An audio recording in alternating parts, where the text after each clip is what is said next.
150 years ago, this man's vision and passion changed AMP forever.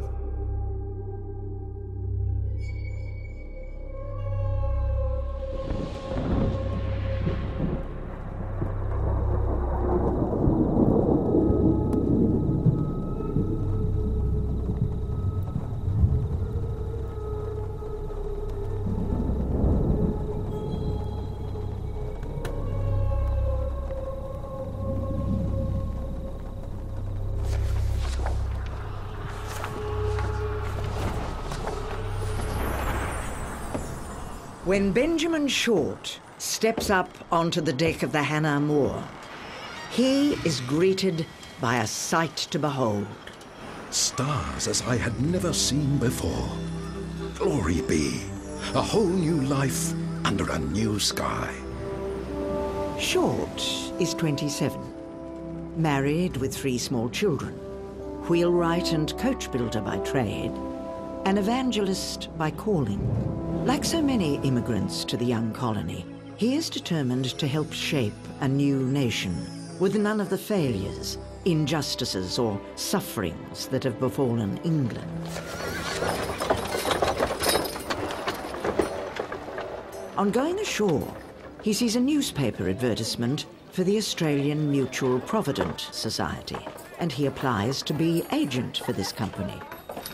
That was only 11 years old. They tell him they already have agents. But I propose being a full-time travelling agent. Full-time? Travelling? They've never heard of such a thing. They assure him they would not appoint anyone to tout for business for the AMP Society. Up to this time, the Society, as it's known, relies solely on the good graces of public servants and businessmen to act as part-time agents. And these agents rely on word of mouth to bring in business. Ben Short has other ideas, and he's persistent. Why not? Isn't offering financial security and allowing people to live with dignity an honourable calling to pursue? With some hesitation, the Society appoints Mr. B. Short, Esquire, as their first full-time agent on the 22nd of June, 1860. This decision is set to change the course of history. Even then, AMP was creating the future of financial planning.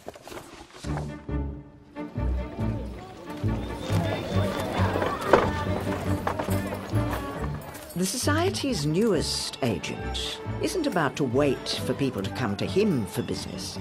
He begins a crusade in the name of insurance, walking the streets of Sydney, canvassing small businesses and shop owners, working nights, and holding lunchtime meetings for workmen in factories. To refuse to take out a policy is to live for your pipe and your beer more than for your wife and your children. But buying insurance is still a new idea, and he knows that people have to be taught about insurance and its benefits. He hires halls for meetings at night. He puts up posters. He advertises with titles such as Happy Homes and Marriage and How to Be Successful and Happy. The meetings are attended to overflowing. He is part educator, part salesman, part advisor, and part entertainer. Young ladies, before you set your cap at a young man, make sure he has good prospects and a life insurance policy, so that you and your babes, if the Lord so blesses you, are not subject to the misery and degradation of poverty. And mothers, do not let a young man come calling on your daughter without an insurance policy in his hand.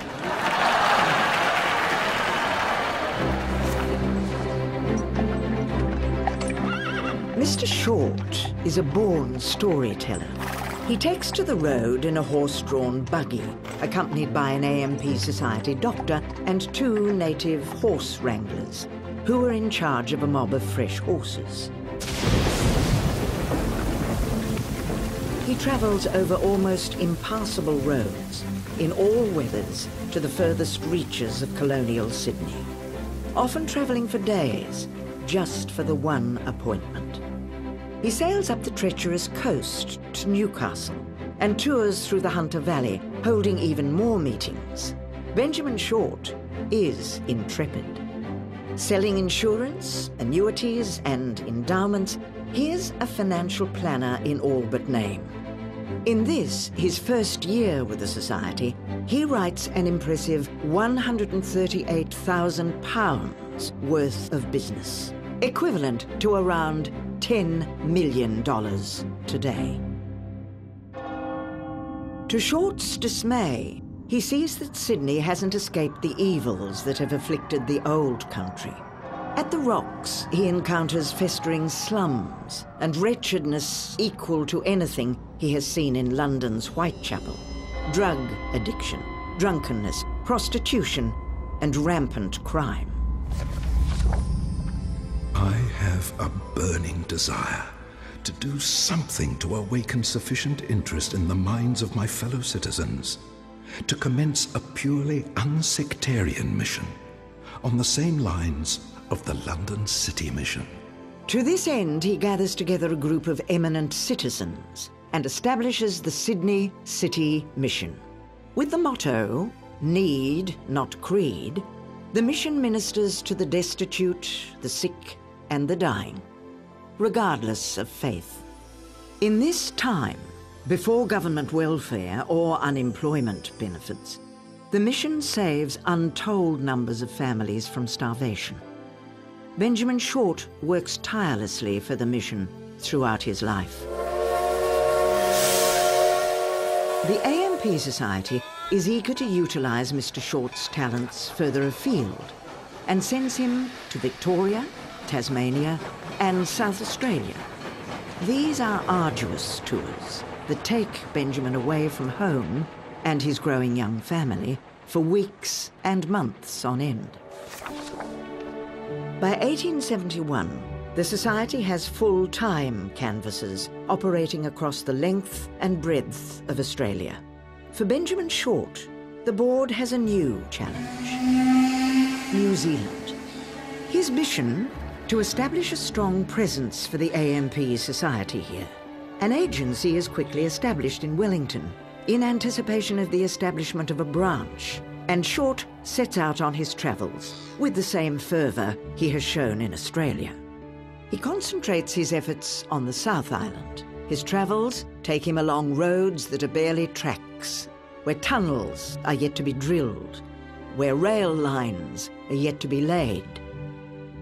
During one of his meetings, he advises courting couples.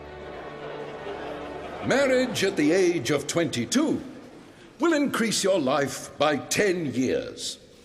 Alas, marriage at the age of 30 will only increase it by 7 years.